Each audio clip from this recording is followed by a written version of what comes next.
This happened over 50 years ago. I was 32 and finally had my chance to become an astronaut. I had worked for years as a mechanic at a small aerospace company. I can still remember when I got the call from Area 51. It was exciting and terrifying. The place was so secretive, and I thought it would be the highlight of my life. I've never stopped thinking about it. The living quarters were bare. The walls were gray and the lights flickered now and then. There were other trainees, but something felt off about everything. The training simulations were high-tech, but I remember during one evening briefing I overheard some trainees whispering about glitches in their simulations. At first I ignored it. Our instructor assured us everything was fine, but then I noticed it too. A flicker on the control panel in the simulator. I wondered if the machines were really safe to use. Days passed and weird things kept happening.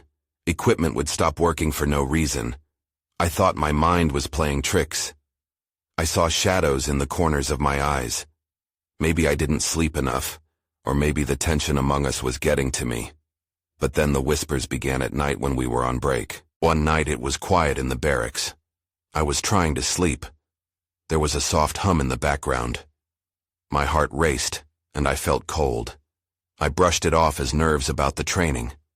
But then, an unsettling feeling washed over me.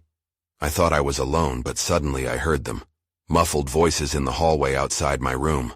I wanted to get up and see who it was, but I felt frozen. Maybe it was just my imagination. Another day we were deep in training, and everything went dark. The screens went blank. My breath hitched, but it lasted just a second before the lights came back on. The room filled with confused chatter. I looked around at my fellow trainees. Their faces were pale. They looked just as scared as I felt. As the days turned into weeks, paranoia grew. I started thinking someone, or something, was watching us. I tried to convince myself it was just the pressure, but I felt eyes on me, even when I was alone. This was supposed to be the peak of my career. Instead, I felt unmoored. I didn't know who to trust. Then came the moment I'll never forget. I was doing a late-night shift in one of the labs. I saw a figure in the corner of my eye. I turned quickly, but there was nothing there. Cold washed over me. My heart pounded, and I was sure I heard breathing. I glanced back, but I was alone. Or was I? To this day, I question what happened during that training. Was it all in our heads? Or was something more sinister at play? I had a mission to complete, but the mystery still haunts me. Just writing this down makes my skin crawl. The days dragged on, and every moment felt heavy with unease. I tried to focus on the training, but my mind was clouded. The whispers at night grew louder, and I wasn't sure if the others heard them too. Everyone was strangely quiet during the day, like a collective dread hung over us. I was desperate for answers. One afternoon, I decided to find out what was going on. I approached Mark, one of the other trainees I'd managed to trust. We shared silent glances of understanding. "Have you noticed anything off?" I asked him in a low voice. He nodded, running a hand through his hair. "Yeah, it's not just me, is it? That humming at night. It feels like something's just out of reach." Just then, a flickering light overhead cut our conversation short. We both looked up. It flickered more intensely, and I felt my heart racing again. I wanted to get to the bottom of this, but the fear gripped me. Later that evening, as I lay in bed, sleep evaded me. I turned toward the small window and stared out into the dark desert. That's when I saw it, a flash of light in the distance beyond the hills. My instincts kicked in, and I quietly got dressed. I needed to investigate. This was my chance to find out what was really happening. I crept down the dimly lit corridor, careful not to wake anyone. The hum of machinery faded as I moved toward the source of the light. My heart raced as I stepped outside. The cool night air hit me, and I blinked against the brightness. It pulsed rhythmically, illuminating a section of the desert. I pressed forward. Each step felt heavier than the last, weighed down by uncertainty and dread. The light was coming from behind a small outbuilding, a structure I wasn't even aware of during the day. The walls were old, battered by time, and the door hung slightly open. Taking a deep breath, I pushed the door. It creaked loudly, sending a chill down my spine. Inside, the room was cluttered with strange equipment I couldn't recognize. but the light came from a small screen on a table. I approached slowly, my hands trembling. That's when I saw it. A series of symbols flashing on the screen, accompanied by a low-frequency buzz that gripped my chest. The shapes made no sense to me. Then a voice, disembodied but clear, echoed in my mind. They are here. I stumbled back in shock. I thought I was imagining it, but it felt so real. I felt a presence, an energy that made me want to run. Everyone told me Area 51 was a place of secret discoveries, but I never imagined this. Just then, footsteps echoed behind me, firm and purposeful. I turned suddenly and my breath caught in my throat. I wasn't alone. The figure in the shadows moved closer. It was too dark to see clearly, but I could feel danger looming. My heart pounded as I realized I was in over my head. I had to either confront this unknown threat or escape before it was too late. The choice before me felt impossible. That's when I heard it again. That faint whisper. They are here. I froze, my heart racing. The shadowy figure stepped into the dim light, revealing a face I'd never seen before. It was a man, his uniform tightly fitted and worn, with an emblem I didn't recognize stitched onto the sleeve. The fear clawed at me. I wanted to scream, but my voice caught in my throat. Who are you? I managed, my voice barely a whisper. He stared at me with piercing eyes, as if assessing whether I was a threat or a mere observer. His expression was hard to read, but there was no warmth there. Get out, he finally said, his voice low and steady. This place isn't safe. My mind raced. Was he part of the training program, or was he an intruder? I wanted to ask him so many questions, but his command sent a rush of adrenaline through me. I instinctively took a step back, glancing over my shoulder toward the exit. But before I could dart away, he moved closer. Listen to me. You shouldn't be here. They are watching. The urgency in his tone made me reconsider. I considered my options. I could run, but what if the real danger lurked outside? I shot a glance at the screen behind me, still flashing those bizarre symbols. They felt important, like a piece of a puzzle I couldn't quite fit together. What do you mean? I asked, my voice stronger than before. Who's watching? He hesitated, eyeing the door as if he expected someone to burst through at any moment. They're not human, he replied, his voice barely above a whisper. And they're closer than you think. You need to leave now. I felt a chill run down my spine. His warning was laced with an intensity I couldn't ignore, but my curiosity battled against my instincts. I was desperate for answers, for reassurance I wasn't losing my mind. As I opened my mouth to press him for more details, the room plunged into darkness. The screen flickered and died, and all the shadows deepened, closing in around us. Panic surged through me. Had they found us? Was all of this a trap? Stay quiet, he hissed, moving quickly to the door. I followed him, my heart pounding in sync with my thoughts, racing between fear and intrigue. Outside, the world felt different. The desert air was thick with tension, and the once serene night now seemed alive with unseen eyes. I could hear faint whispers, like the ones that had haunted my nights. I wished I could shake them away, but they hung in the air, urging me to flee. Where are we going? I asked, glancing back into the darkness of the building, half expecting something to emerge. There's a safe zone just ahead, he replied urgently, but we need to move quickly. Just then I saw them. Figures, cloaked in shadows, moving on the outskirts of the light that spilled from the outbuilding. My breath caught again, and I stumbled back. Now, he commanded, grabbing my arm and pulling me forward. I couldn't tell if the danger was from him or the lurking figures, but I had no choice. As we sprinted toward the hills, I couldn't shake the feeling that this was just the beginning. What had I gotten myself into?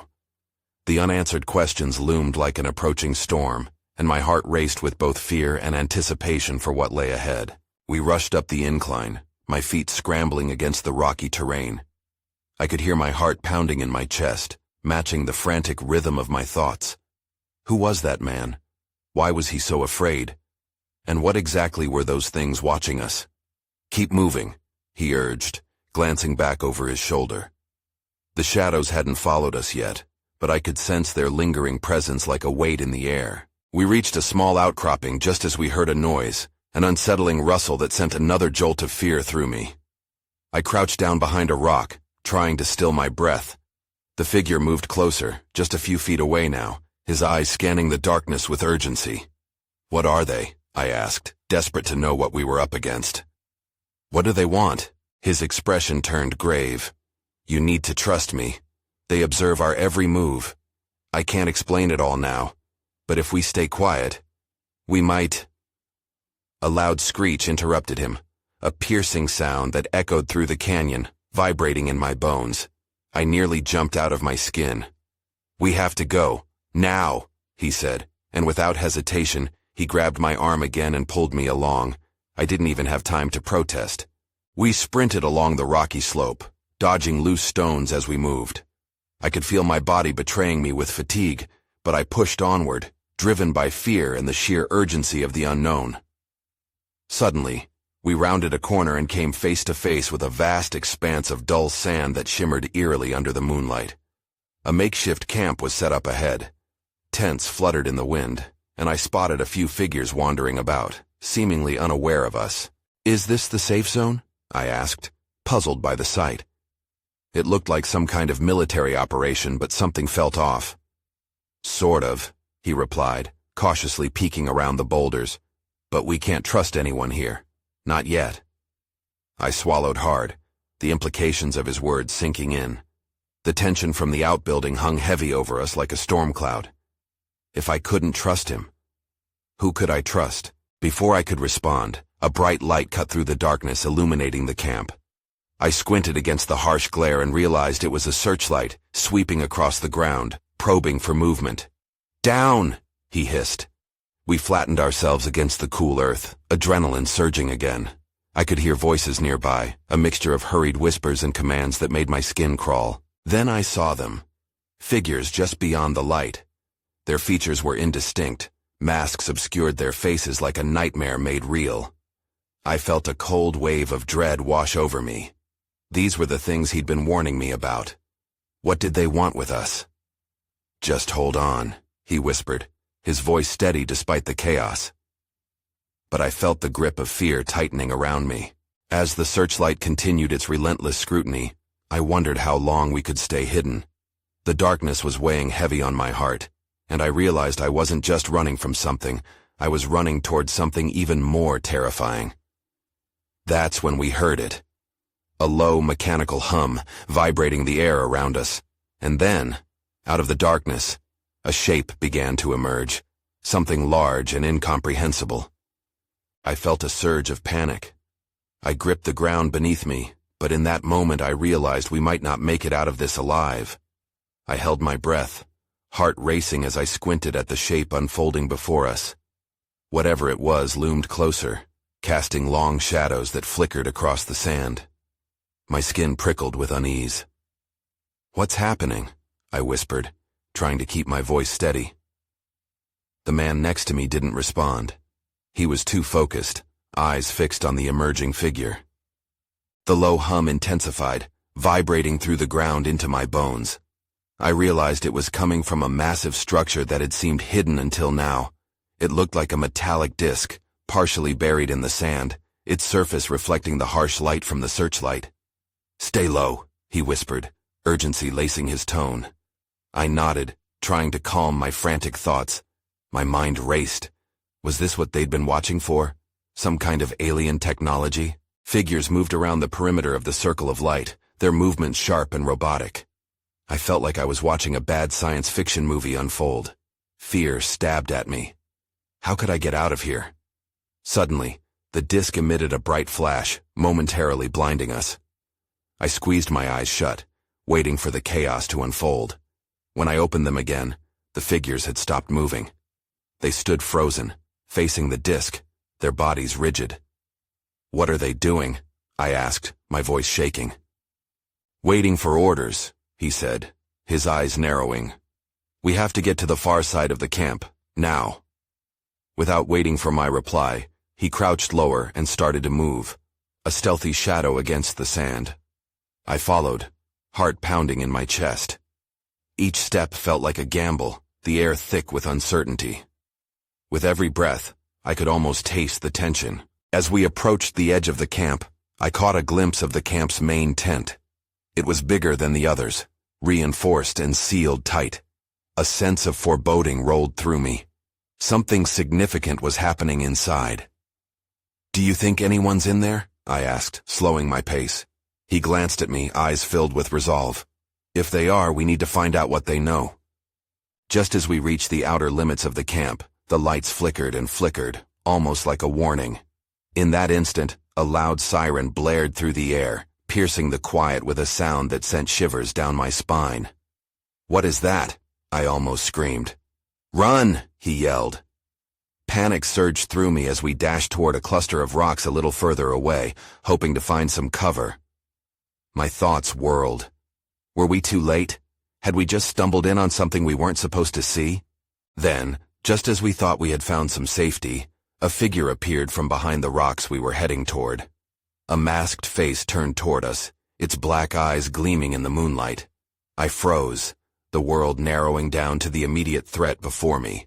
I was ready to scream, but then I noticed something unexpected. The masked figure wasn't reaching for weapons.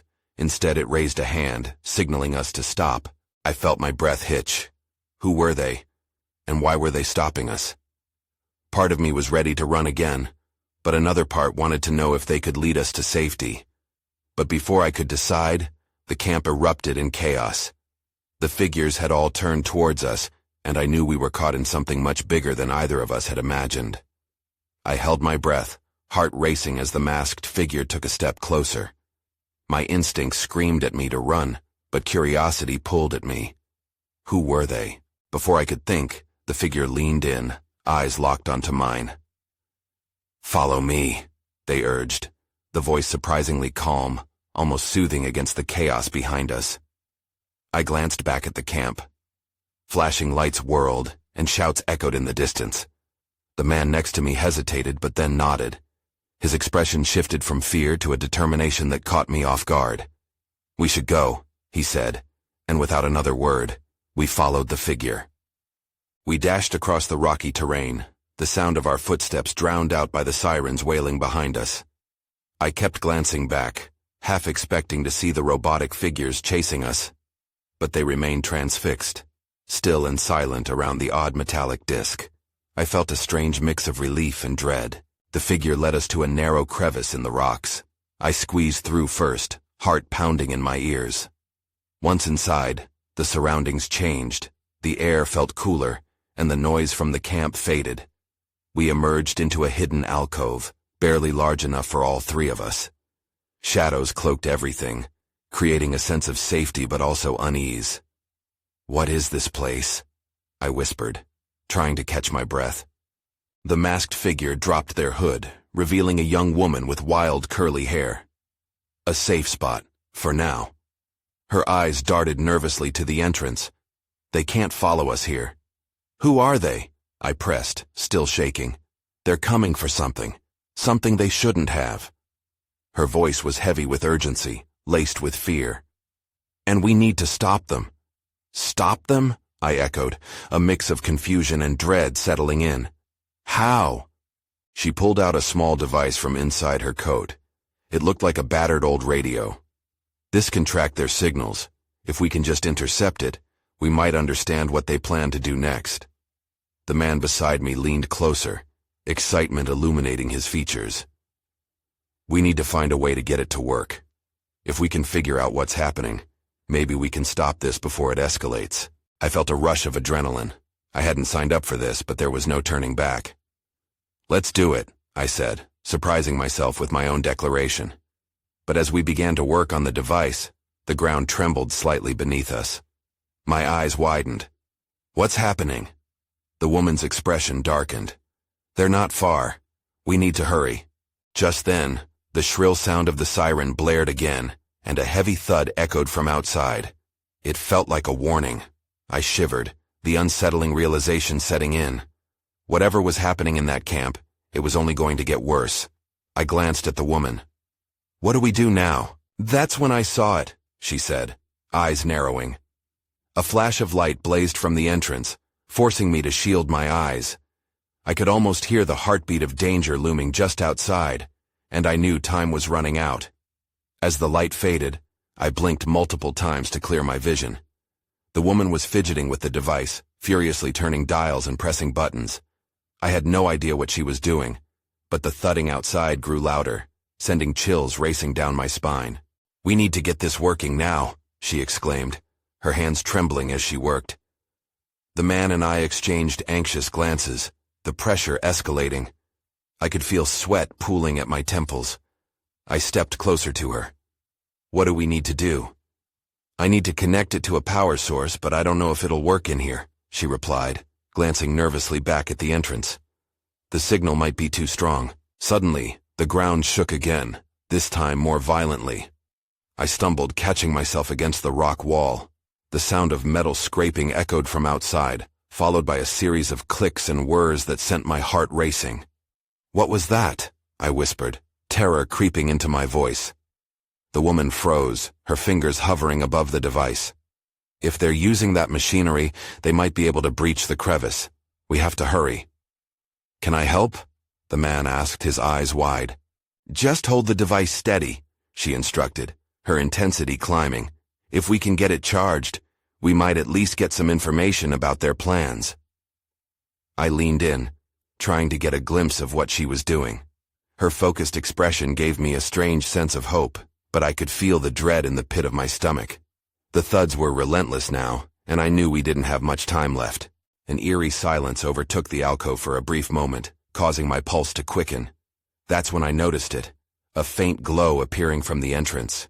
I squinted, heart pounding as the light shifted, and then I saw it, a shadow moving just beyond the rocks. "It's them," I hissed, pointing. My voice trembled, but certainty shot through me. "Get ready," she said, barely looking up. "We might have to run if this doesn't work." The man and I exchanged terrified glances. Just as she tightened a final connection, the shadow stepped closer, revealing a figure in dark armor, a thick visor obscuring their face. They raised a hand, a strange device glowing ominously in their grasp. "Stay back!" I shouted, panic surging through me. With our cover blown, the woman slammed her fist against the device. "Come on! Work!" The gleam intensified, and suddenly the air crackled. The device emitted a low hum, the noise pushing back against the ominous shadow looming at the entrance. But then everything went dark. A loud crash rang out as the figure charged forward, the sound absorbing the last flicker of hope. My heart raced. I could barely breathe. We had to escape, and fast. But I had no idea how. Whatever was coming for us was here now. I was left with one desperate thought. If we survived this, would we ever discover what they truly wanted? I stumbled back as the shadows rushed in, panic gripping me. The device sputtered, hanging on the edge of failure. I felt my heart pounding in my ears. The air turned cold, heavy with dread. "Hold it steady," the woman shouted, her eyes wide with desperation. The man was fumbling, trying to keep the device in place. We were all on edge, ready to react. The figure in armor closed in, and I caught a glimpse of an insignia on their chest, a symbol I didn't recognize. My mind raced. I wanted to scream, but my voice got stuck in my throat. With a sudden jolt, the device emitted a blinding flash, illuminating the chamber. I squinted against the light, seeing the armored figure flinch. That moment bought us a slice of time. "Now!" the woman yelled, and we turned to flee. I sprinted towards the back of the alcove, unsure of where we were headed, but I couldn't stay here. I could hear the armored figure recovering, the sound of its heavy footsteps thundering toward us. "Over here!" the man called, gesturing to a narrow slot in the rock wall. We rushed towards it, squeezing through one at a time. I had to shove my shoulders against the rough stone, scraping my skin, but I pushed on. When I finally tumbled out the other side, I felt a rush of relief. The narrow tunnel opened into another chamber, dimly lit by flickering lights overhead. There was no sign of the figure yet, but we couldn't waste a moment. "What now?" I panted, catching my breath. The woman took a moment, glancing back towards the entrance, worry etched on her face. "We need to find a terminal. If we connect to the main network, we might get more information about—" "No time!" the man interrupted as he peered into the darkness, his voice shaky. They'll follow us. Without thinking, I scanned the room. On the far end, more machines lined the walls. Some had screens, while others were cluttered with wires. I stepped cautiously toward the consoles, fear motivating me. I pressed a few buttons on the nearest machine, and monitors flickered to life. Data streams scrolled across the screens. "I think I found something," I shouted, heart racing at the sight of the familiar interface. "Get it up," the woman urged, stepping beside me. "We need details, locations, plans, anything we can use against them." The man stood guard at the entrance, his body tense, ready for any sign of danger. The monitors lit up with blueprints and datasets I couldn't decipher. My pulse quickened. This might be exactly what we needed. But then, a loud crash echoed from behind us. Metal scraping against stone sent chills up my spine. They were coming. "Come on," the woman said urgently. "Let's download what we can." I focused on the screen, trying to absorb the flood of information. That's when I noticed something that made my blood run cold. A location marked on the map, a spot labeled Site Delta. And then it hit me. Wait, what's Site Delta? Before I could process the implications, the door bursts open, the shadow of the armored figure blocking our only exit. What are they planning? I thought, panic rising again in my chest. But I didn't have time to find out. I clutched the data, realizing I was about to learn more than I bargained for. I froze at the sight of the armored figure. Its helmeted face was impassive, painted with a menacing sheen in the dim light. My heart raced, but I couldn't afford to give in to fear now. I had to think. "Back up," the woman hissed, pulling me closer to the console. "We can't let them trap us." The man clenched his fists, ready to fight. "What do we do? That's a trained soldier." As I glanced over the machine, I saw a console with a blinking light. A panic-induced idea struck me. I might be able to create a distraction. If I can overload this system, it could provide us a way out. "Are you crazy?" the woman exclaimed, looking between me and the fast-approaching figure. "That could blow the whole place." "We don't have a choice," I pressed. "If we don't act now, we'll be caught." With urgency, I began to type on the console, calling up commands. The monitors glowed brighter, displaying power levels surging to the red zone. I felt a thrill of fear and excitement. The armored figure took a step closer, its feet echoing off the metal floor. My fingers flew over the keys, sweat dripping down my brow. I could hear the heavy breathing of my companions beside me, the anticipation hanging thick in the air. The lights in the room flickered, casting shadows that danced like phantoms on the walls. The alarms blared, piercing my thoughts with their shrieks. I just needed a little more time. "Get ready to move," I shouted over the noise. "As soon as I hit this, we'll have seconds to escape." The screen flashed alerts, and I punched in the final command. A huge crackling sound erupted as the machinery sparked to life. The figure halted, briefly taken aback by the sheer chaos unfolding before it. "Now!" I yelled. We bolted for the opposite side of the chamber, where a small door led to another tunnel. My heart raced as I glanced over my shoulder. The armored figure finally regained its composure and lunged toward us, but the room erupted in a burst of light and noise. We pushed through the door, heartbeats drumming in sync as I slammed it shut behind us. The sounds of the alarms dimmed but didn't fade completely. It felt like a reminder that we were still far from safe. "There's gotta be a way to shut down the alarms," the man said, panting as we hurried along the narrow corridor. I felt the weight of the data in my hands, a map, some plans, and my racing thoughts. What if whatever's happening at Site Delta is connected to what they're doing here? The woman shot me a look, eyes wide with realization. "You think they're trying to launch something?" "If we can get to Site Delta," I murmured, trailing off. Trouble brewed in my gut, a knot tightening as questions flooded my mind. What were they planning? Before I could voice another thought, an explosion rattled through the walls, shaking the ground beneath our feet. Dust rained down from the ceiling, and then everything went dark. In that moment, I knew we had to press on, but disarray reigned. I felt a rush of dread. Each step felt heavier, as the unknown loomed closer. I didn't know where we were going anymore, but I could sense that whatever awaited us was only going to complicate things further. I woke up with a start, the world around me blurred and chaotic. I pushed myself up, a dull ache throbbing in my head.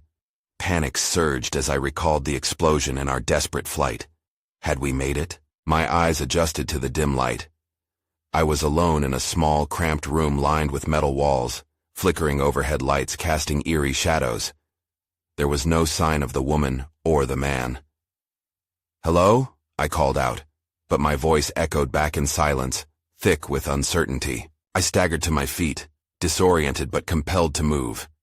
Each step felt heavy as I searched for a way out, anxiety clawing at me. Spotting a door on the far side of the room, I hurried over. The handle was cold against my palm as I turned it, and the door creaked open to reveal a long hallway, dimly lit but empty. I stepped into the unknown. Moving cautiously, I peered into doorways as I passed, praying for any sign of my companions. The hum of machinery was distant, a constant reminder of the threat looming somewhere nearby. I couldn't shake the feeling of being watched. "Where are you?"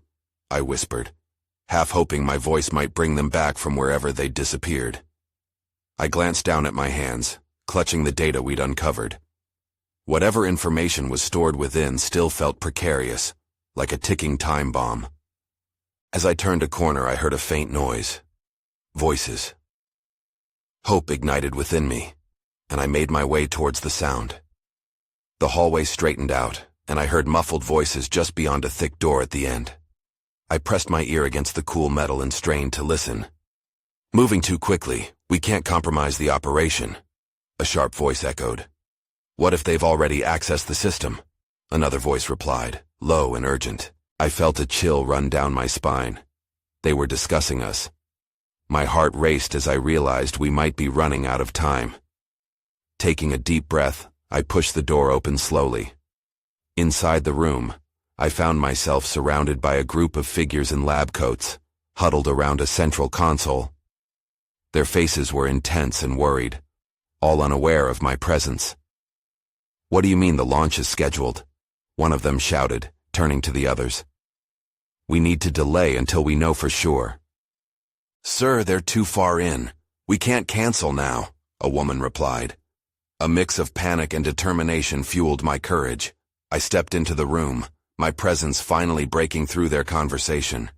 "What's happening? What are you launching?" All eyes turned to me, shock and apprehension fading into confusion. "Who are you?" A tall man in glasses took a step towards me. "You shouldn't be here. I was with a group. We need to stop whatever is going on, or whoever is coming." My breath quickened, urgency spilling from my words.